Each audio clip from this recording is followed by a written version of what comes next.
Unleash the power of code in your Substack articles and transform technical explanations into engaging, readable content. Let's dive into how to seamlessly integrate code blocks into your Substack posts first. Open your Substack editor for a new article or an existing draft where you want to add code. Once your editor is open, you'll notice a toolbar, usually at the top or bottom. Look for the plus icon, which is your gateway to adding new content elements.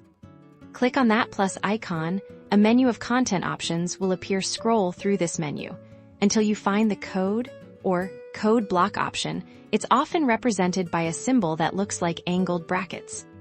Select the code block option, and just like that, an empty code block will be inserted directly into your article. You'll see a distinct area designated for your code. Now, simply click inside the newly created code block and begin typing or pasting your code snippet.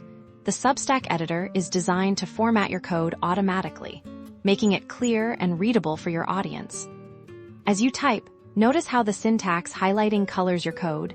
This feature is crucial for making complex code easier to scan and understand, especially for longer snippets or entire functions. You can edit your code at any time by clicking back into the code block.